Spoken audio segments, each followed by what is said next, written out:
these guys are here. You really do have to be for life there. Absolutely, and it's a very important point that everybody looks at the pilots, but that's obviously a very important job that in the Defence Force area of aviation side, all technical support jobs that are advised to making sure that those aircraft get up in the sky. So, I think the Defence careers, people flying here today. Now, let's enjoy the band as they demonstrate action and music.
This aircraft is an absolute tribute to ours and perseverance as well. The aircraft started off as a C-121 built for the US Air Force and went on to serve with the Military Air Transport Service in Charleston Air Force Base, South Carolina. Later went to the Mississippi and the West Virginia and Pennsylvania Air National Guard before... I'm still recording it. It's very hard to stabilize this. Arizona. My hands are starting to shake. Now, somebody left birds roosting to the point where there were tons of bird guano in there. This was actually saves scrappies when they looked at it. They knew that if they chopped it up. I should have brought a tripod with me. That's okay, it's just Zoom is storage. Yeah. Ours were on a mission to get parts for miniature. Right, I'm going to stop. And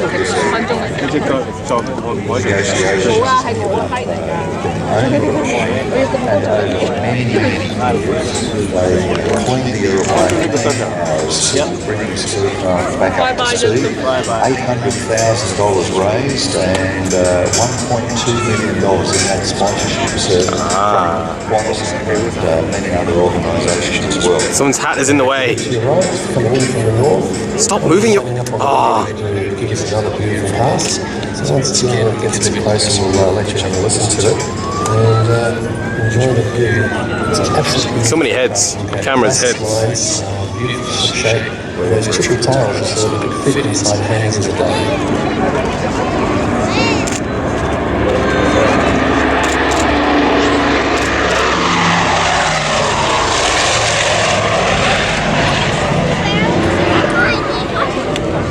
Four of those R3350s, 3,400 horsepower each. It's a turbo compound engine where the exhaust gases drive a turbo. Tits on Arizona's good too. Yeah, I didn't hear that story. My dad was a student, so I don't think I really had the papers to read. They found other ways to wind it down. But a couple of other interesting notes as Connie lines up for landing. Used to carry between 65 to 90 passengers and had first class at the back of the aircraft away from the noise of the engines. So, interesting place to have them, but the other piece was a very famous person once flew on one of these aircraft, and that was Orville Wright. And Orville Wright was the first of the Wright brothers to fly in 1903 at Keyboard in the USA. And he had his last ever flight as a passenger on board a super Constellation. And he commented that its wingspan was longer than the distance of his first flight. Steve, that would be a rather interesting way of looking at the world. You started flying and suddenly just the aircraft is bigger than your first flight. Yeah, it sure does put a perspective on how quickly the technology of aviation can advance. And as we look at Connie coming into land here now, lights blazing. Hang on, I might just get it. Fantastic. I might just get it. I might just get it. Where's the speaker right there? Oh, I got it. See?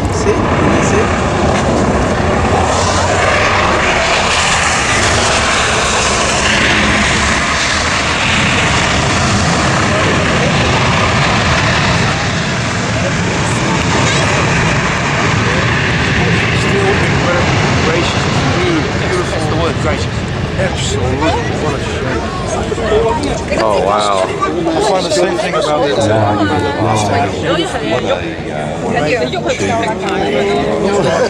Specialised. Caribou from your right.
Short field landing, one of the things that they mastered in Oh, short field.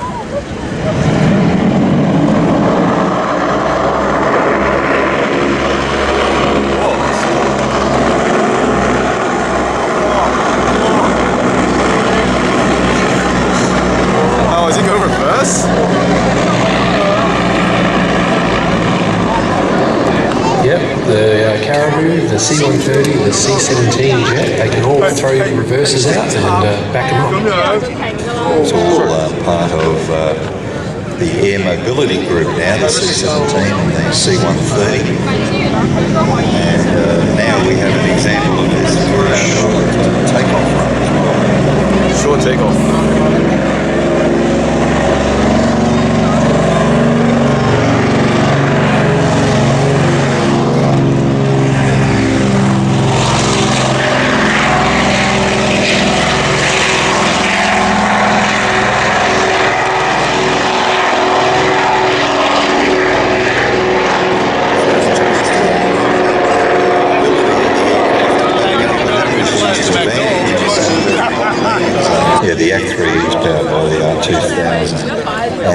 it sounds funny.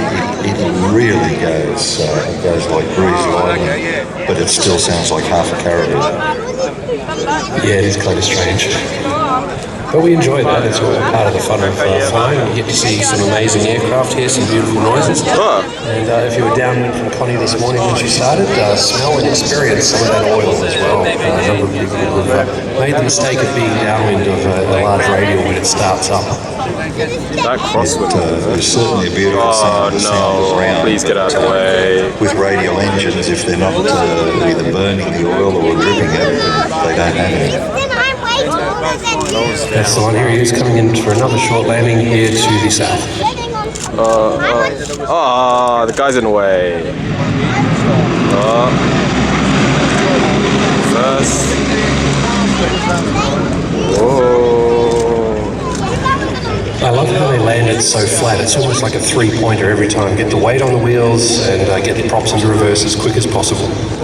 One of the display tricks, shall we say, that they used to do during the aircraft's operational life was to do a wheelbarrow where they would fly along the runway and just have the nose gear just touching down.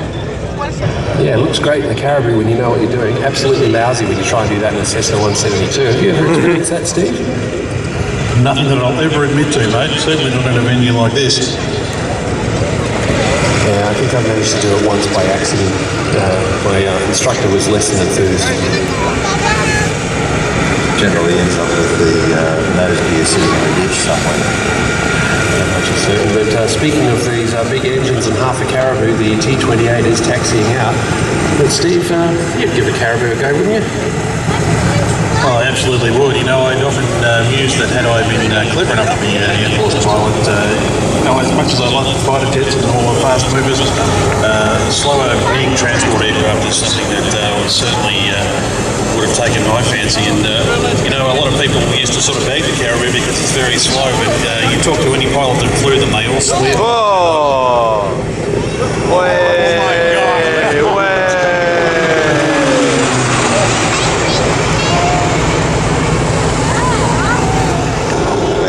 Holding off to the south there.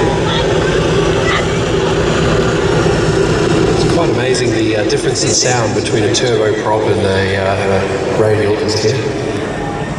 You're talking about, I got lucky. I was just about to stop recording.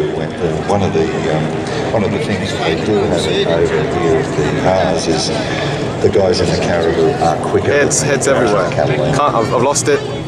Here it is. Most things were quicker than a Catalina. The best speed it could do was about 110 knots, I think, was its typical, that was generally its typical cruise.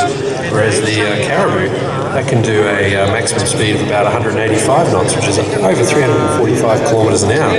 But the Caribou's in a way. About 157 knots, still higher than the Catalina's 110 knots. And the re-engined Caribous that I was talking about going around before, basically the engine that's in the PC9 you see landing in front of you there. So imagine that engine being, or two of those engines being fitted to an old Caribou. An interesting sound.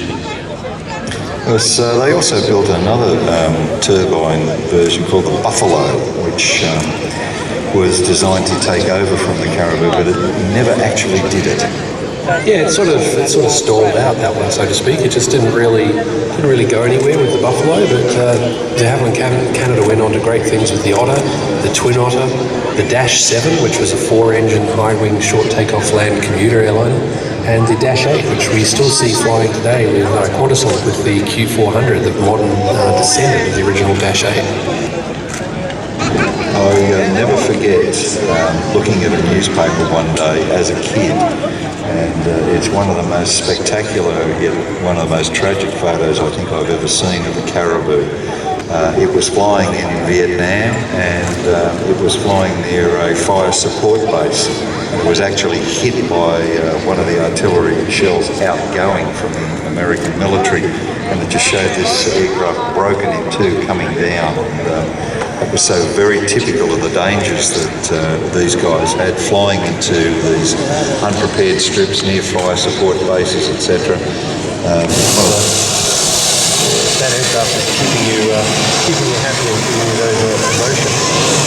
What more can you say?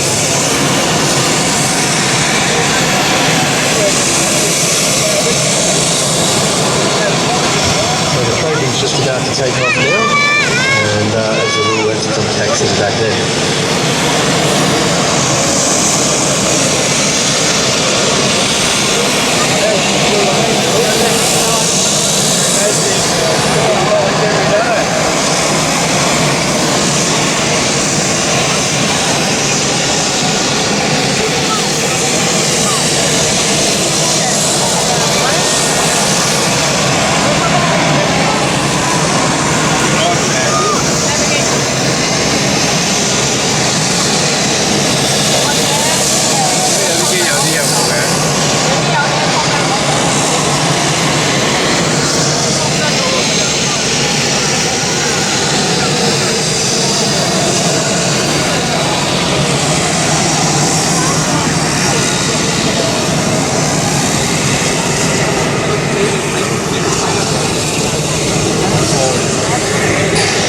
Paul's just waiting over there until the last bit of the race, so taxis back into the throw.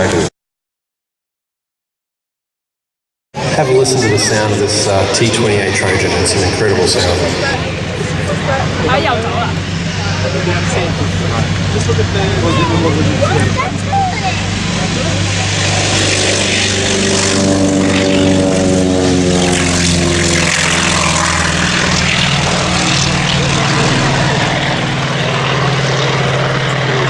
Where is it?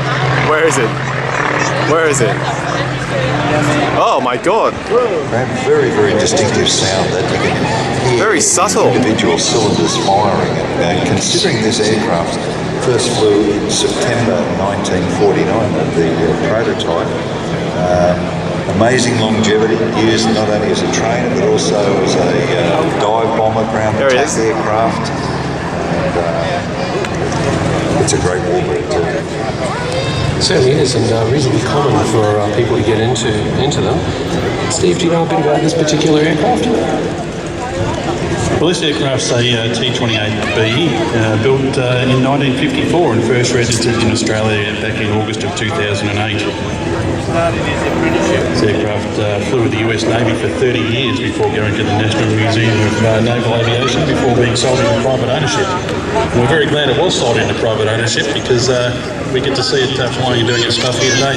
You know, there's quite a few T-28s flying around in this part of the world, which is a really good thing to see down at Tyab. There's a couple flying around down there. The majority of the T-28s in Australia are actually the D model, and they have seen actual combat. But they first started off, the whole design was, they started on a tail drag with this engine, and it was designed to replace the SNJ-26 with the US Navy and also the US Air Force. It's gone up, lost it. Heavy, they had a lot of long spool up time on the engine, so they used to wallow around the sky a little bit in slow speed. So what they wanted was an aircraft that could match that feel. They had a small engine in it then, it was only 800 horsepower, and then later on they put in this 1425 horsepower. Oh, there it is. 1820.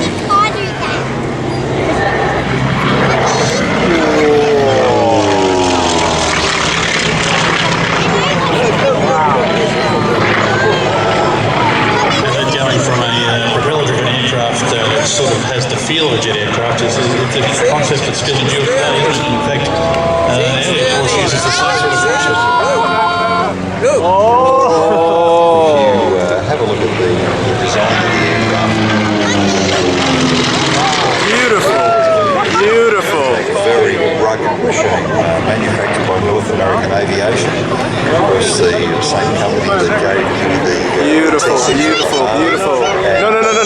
No, the caribou. North American Mustang. Caribou's in the way. Caribou's in the way. Where is it? Where is it? Where is it? There it is. Oh.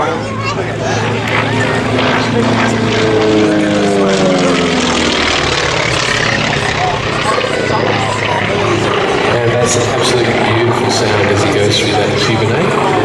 Do a loop, roll it upright, and around, do another loop. Absolutely beautiful. Now this aircraft is wearing the red and white colour scheme applied in its original service with the US Navy. It was later taken over by the US Army.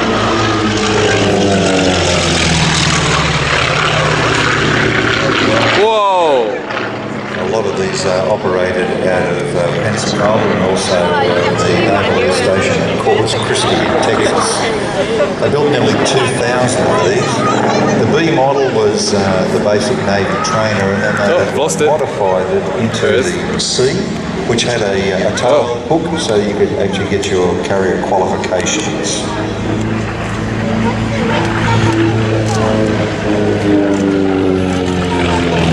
Where is it? Where is it? Where is it? Where'd it go? Where'd it go? Where'd it go? There it is. These aircraft, of course, being used quite extensively in the counterinsurgency operations. Identify, mark, and occasionally take out. Well. Also used by the CIA in Belgium, Congo, as well as in France. Well, that's interesting. By the French.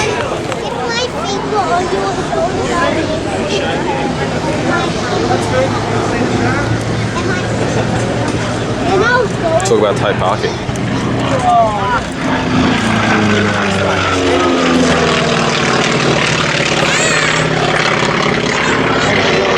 Southeast Asian was the Royal Lao Air Force, and the hero of the Royal Lao Air Force was a guy called Lee Lu, a former school teacher, and his accuracy in dive bombing was absolutely legendary.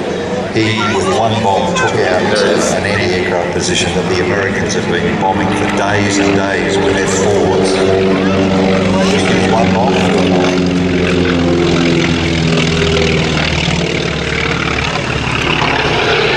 And that's a beautiful sound. I hope you're enjoying the chance to have a listen to it, folks. To be fitted with either 4 or 6 underwing hardpoints, depending upon the model.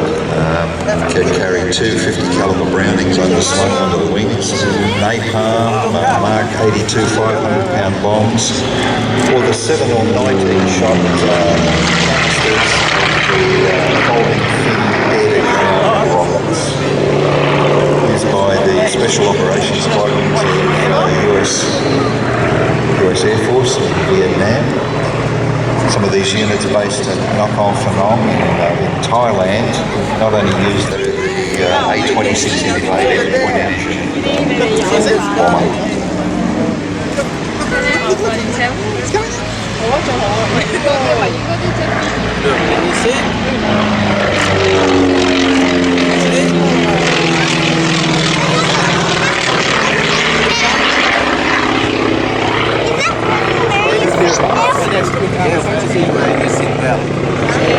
Yesterday during commentary, you had a bit of a tale to tell about pilots buying these aircraft for $1 and using them in the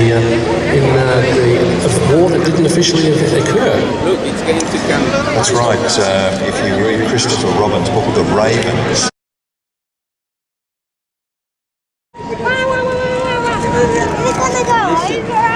Yeah, it's going to go.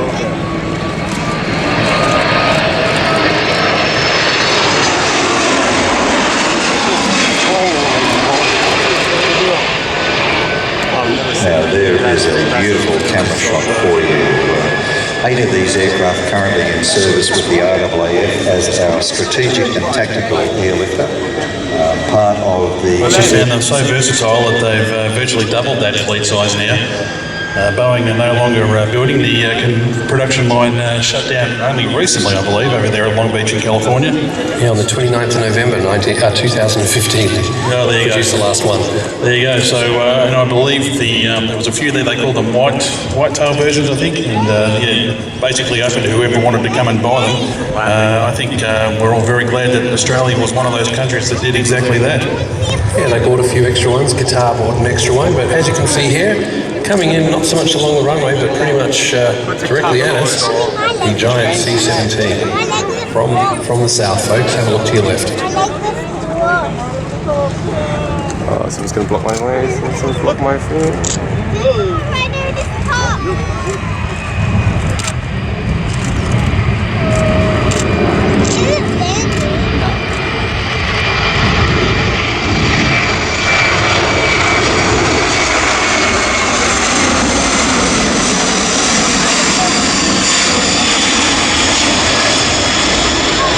Ticket pass there, everything out and dirty. The aircraft has a payload of 77,500 odd kilos. It can take 102 paratroops, 134 troops, 36 litter or 54 ambulatory patients, but it can also carry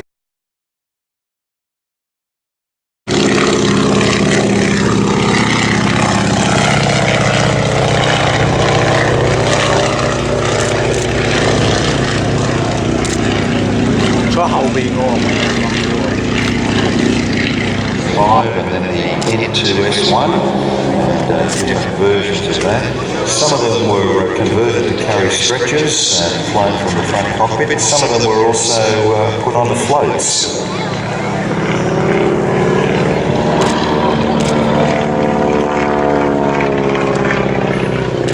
This particular aircraft being flown here by Chris Clark's actually got quite an interesting history itself. In fact, it was used at one point by the famous Tuskegee Airmen.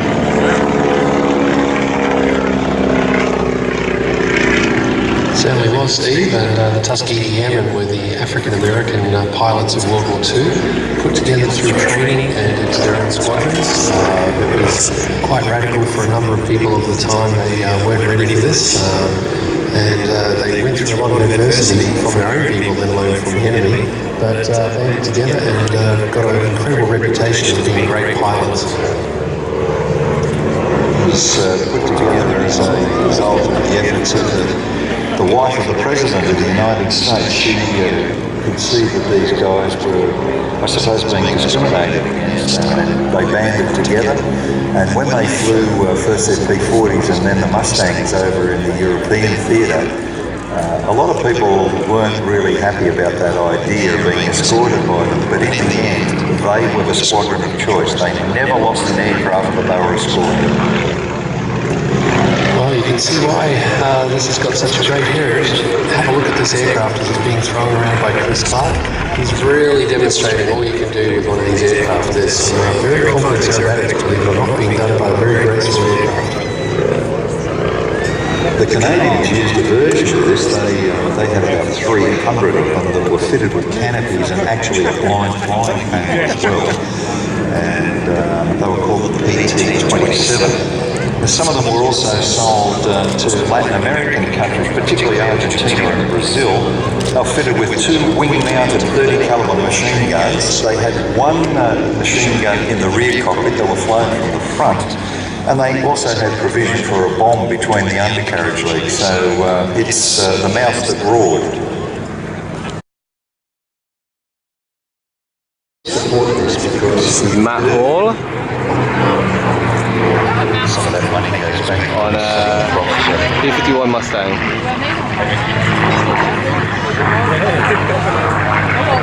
What a beauty.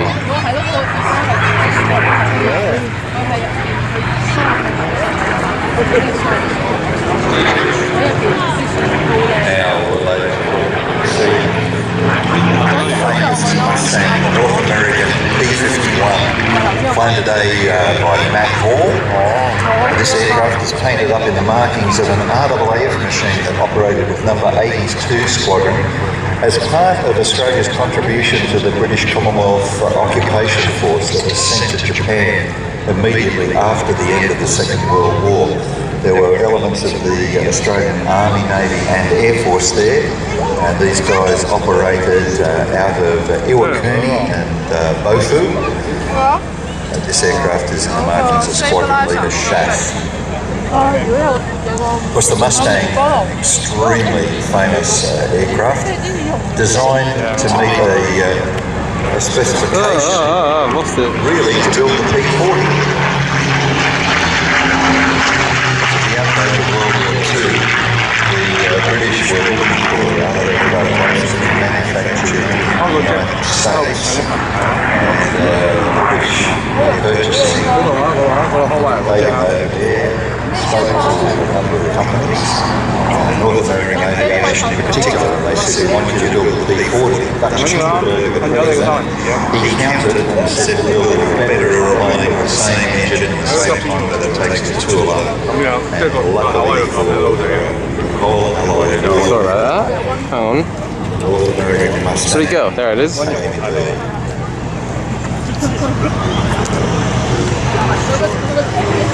Initially operated as an Army cooperation aircraft with number 26 Squadron RAF service, and it was limited by the low altitude performance of the Allison engine. So a Rolls-Royce representative thought, what would the aircraft go like with a Merlin in it? So they trial fitted the Merlin with a couple of Mustang. What's going on with the focus? Instant success. That information was sent back to North America and the United States, and they fitted the Packard-built Rolls-Royce Merlin into it. But still only had four.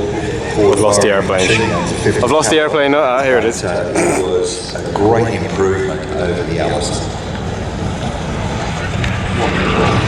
Oh, beautiful.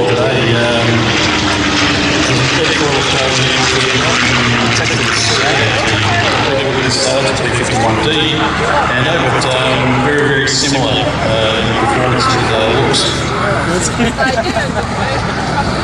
Let's see. The Russians are coming. And what better way to introduce the Russian roulettes than with the national anthem, Das Vidanya, Mark.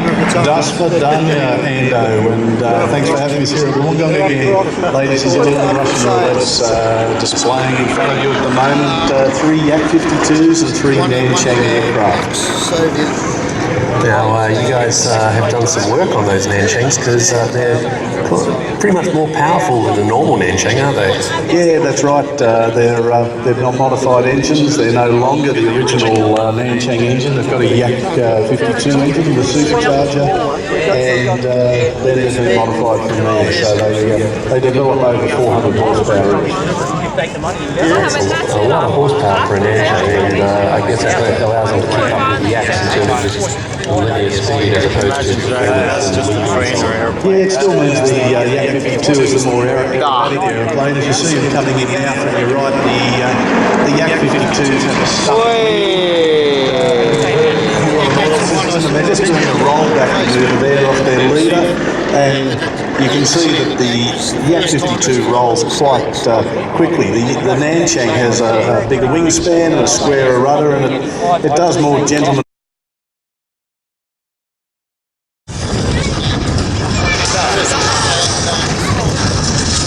Whoa, my goodness.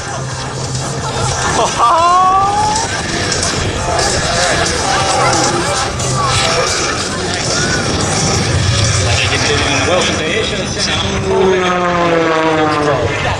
Jesus. Wow.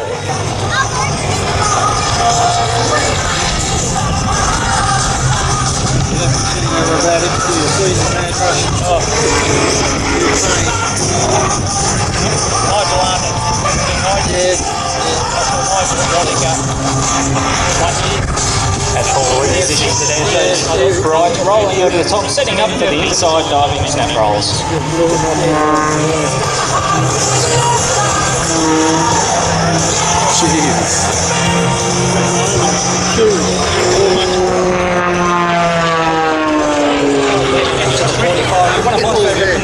One of the latest maneuvers, forward flip.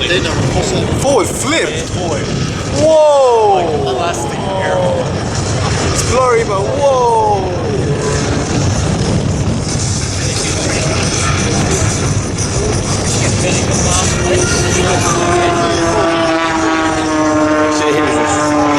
Now the forward Airshow centers pull into the maneuver known as the double hammerhead. Following the shoulder roll. Now stopping them known as perfectly vertical. Zero forward airspeed. And now hard left rudder as pull completes not one, but two consecutive hammerheads. Wow.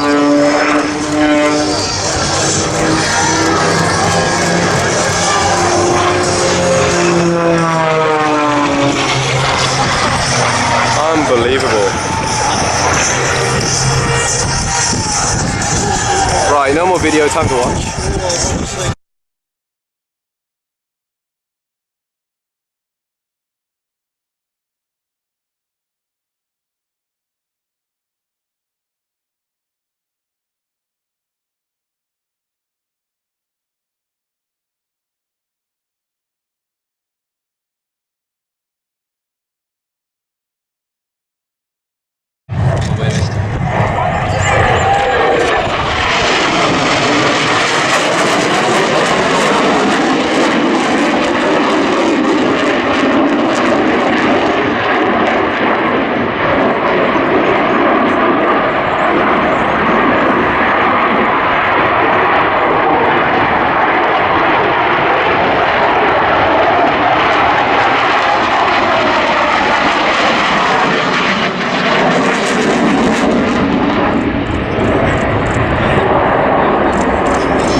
come along and just go.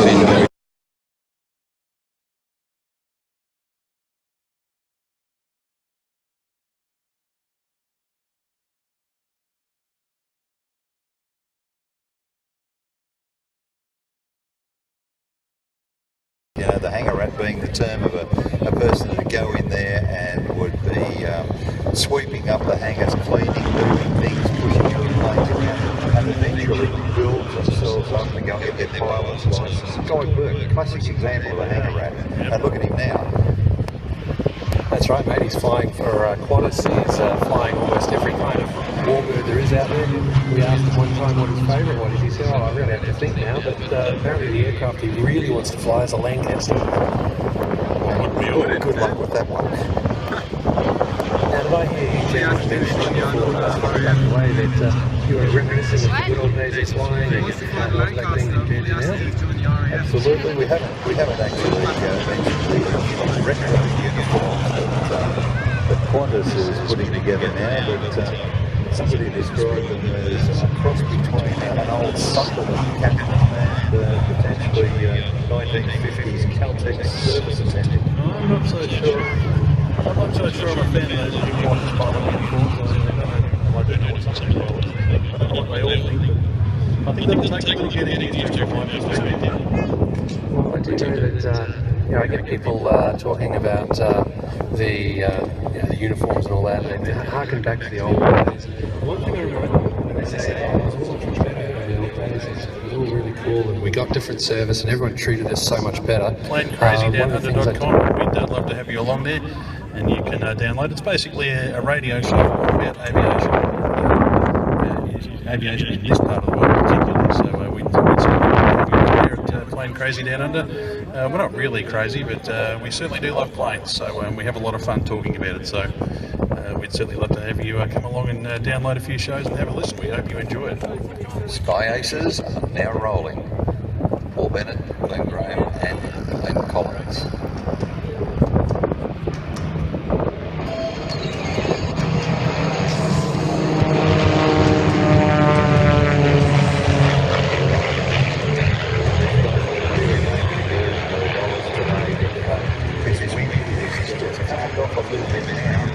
That's just here on the ground, up out of the influence of all the trees and what have you. Here will be bouncy, bumpy.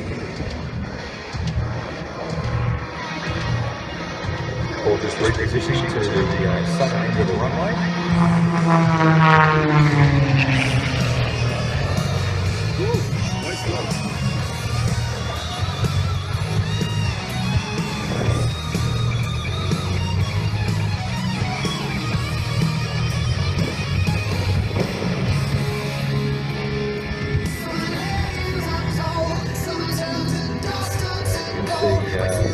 The two Glens, Glen by two, on the northern end of the runway. Paul is now heading back down again. We're going to reposition with an opposing path.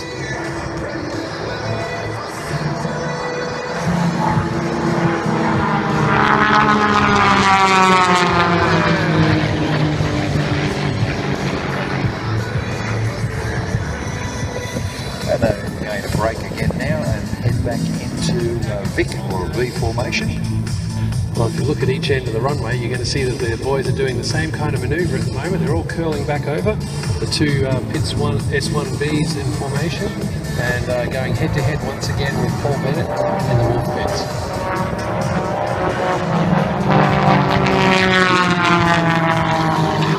Synchronised opposed aileron rolls there. It's way better than synchronised swimming, I tell you.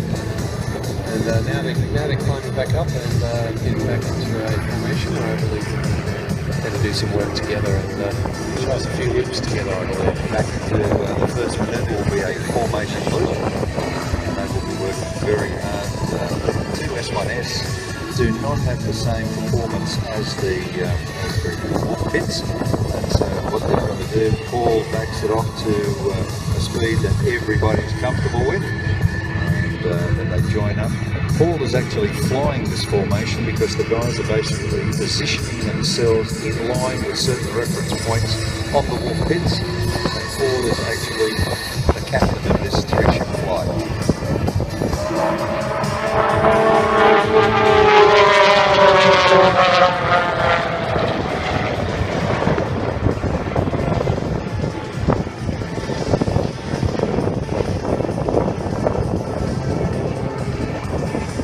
Very nice.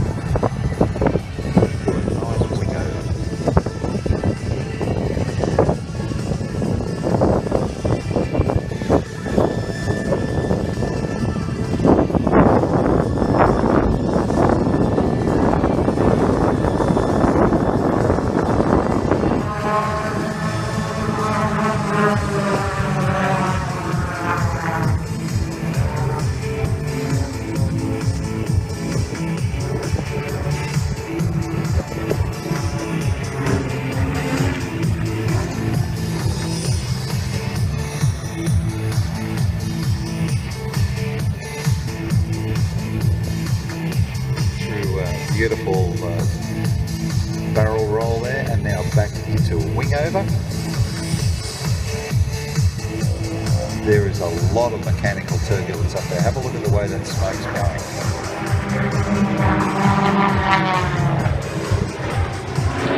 Not satisfied with the single loop. We have a double. Boys just love looping and looping and looping, they tell me, but yeah, that mechanical turbulence is fine. And if going over the top, it's like water flowing over a rock. If you want turbulence, pieces are also too on the scale. Lots of eddies, lots of bumps. Very, very nice. You want to be flying if you're out for a nice elegant flight, taking out the ground miles. I think that, yeah, if you're doing information aeronautics, it's so much more challenging, but these boys are up for the challenge.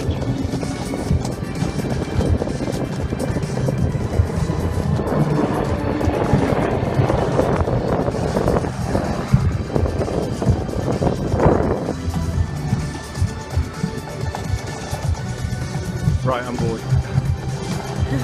I'm gonna stop recording. My eyeballs are Yeah, I'm dry. pretty tired. Keep recording. And now breaking into mirror formation, while Paul flies the barrel threads the knee.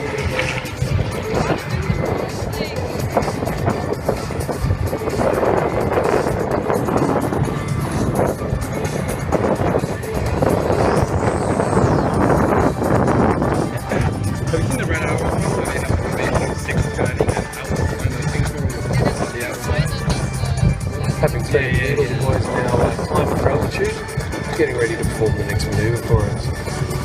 The all-minute Airshow's team want to catch up with them afterwards. They're quite often found hanging around the all-minute Airshow's trailer. So get your cameras out, ladies and gentlemen, because the guys are going to form up again and come in and perform what they call the Sky Aces split. So get your cameras ready out the front there.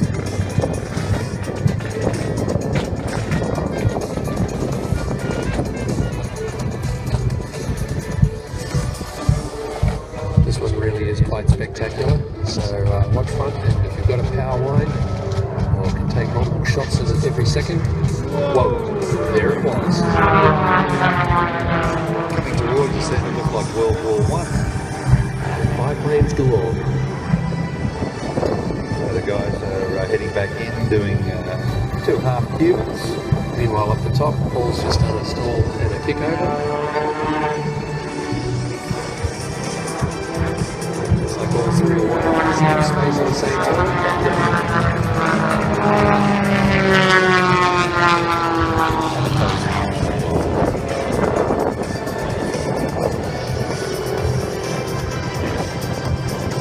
Nice Albion, which is a half loop with a roll off the top. They did a couple of extra rolls. That trains their speed for altitude, gets them up to the height they need to be at, and they're now going to. And once they're out of their aircraft, Even a formation taxi. yeah, that's the one. Always the formation taxi. But a big wave and a whole lot of applause for the boys. They put on a heck of a show there, and with the wind, they really worked hard to make it look so good.